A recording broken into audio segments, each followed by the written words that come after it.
As Rob was saying, the demand for rental properties is through the roof at the moment, but some organisations are finding a clever way to use buildings which are standing empty, often because of construction work going on around them. Yeah, presenter Sarah Lamptey has been to find out how these so-called meanwhile spaces are giving businesses and communities a lifeline.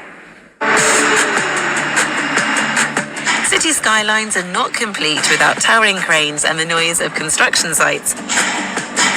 Take this one in Westminster, a housing development which started in 2020 and is set to take a few more years to complete.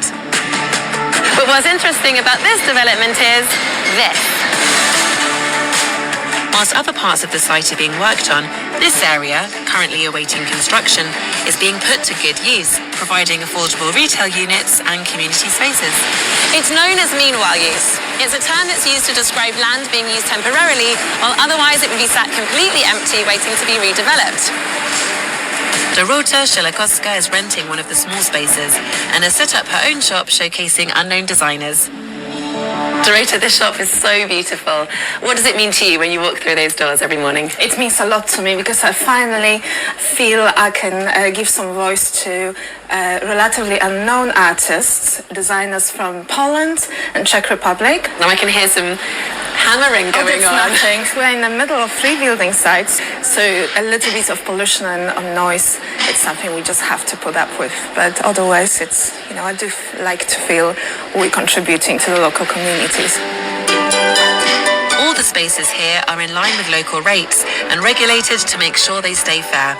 There are also no upfront deposits and the lease terms are kept flexible. Meanwhile Space has given us, with the council, this opportunity to open our first shop. So actually the meanwhile use template really works well for you then? It put me on the map, absolutely. I've gained a lot of followers, I've gained a lot of local clients who keep coming back. How do you feel that eventually you're going to have to move on? I just take one day at a time. I believe we still have at least 2 years, so I'm okay, I'm quite relaxed.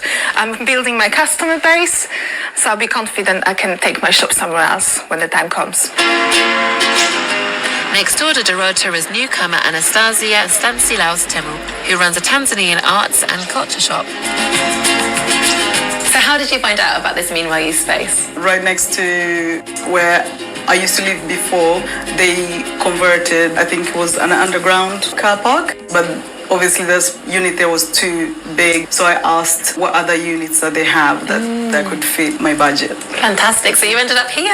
It's brilliant, and I think it's meanwhile space give the opportunity for people like myself to bring brand awareness, and being on this really prime location you could not afford as a startup. Once this project goes and once this land is redeveloped, it kind of actually works quite well for you because you can think, right, where is the next kind of hotspot where I can bring this wonderful work to? Absolutely. The advantage of a prime location is clear to the shop owners, but the positive impact goes both ways, as local councils and landowners have seen the benefits of using land otherwise allotted to development projects. It's led to a rapid increase in meanwhile use in recent years. Hiya! Hi, Eddie. I'm meeting Eddie Bridgman, Executive Director of Meanwhile Spaces. He's been at the forefront of the meanwhile use movement since 2009. We were seeing a lot of large housing and land sites just being boarded up until everything else was brought up around them, and we thought, why can't we use that until someone needs it?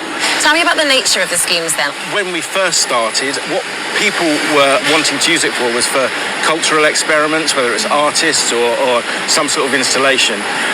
Very quickly that evolved into people wanting to use it to generate some income, whether that is extra income on top of their job or to try and start up a new idea or a new community project.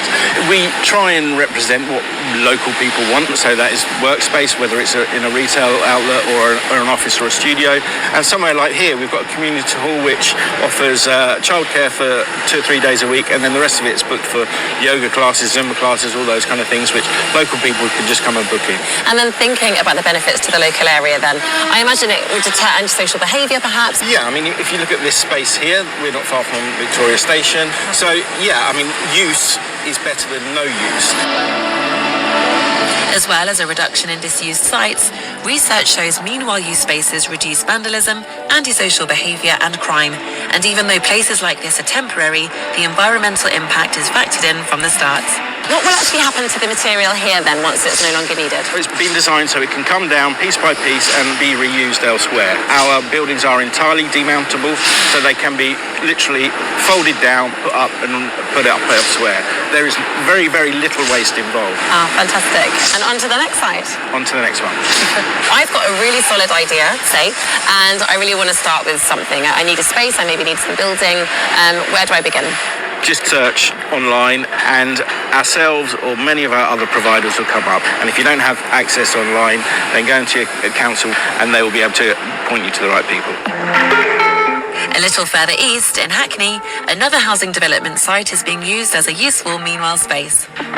Les Moore is one of the local residents who set up the Nightingale Community Garden 4 years ago.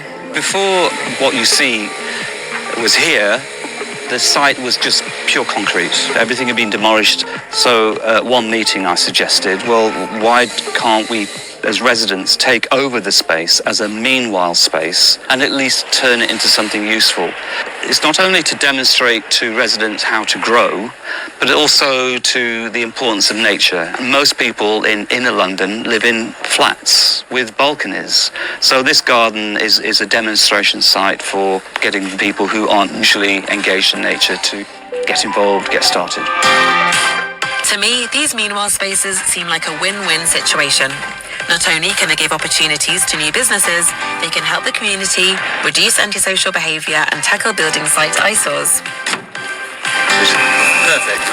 And it's great to see people getting involved in the spaces around them, to reclaim them, even temporarily, for the better. Redevelopments happen. It's a fact of urban life.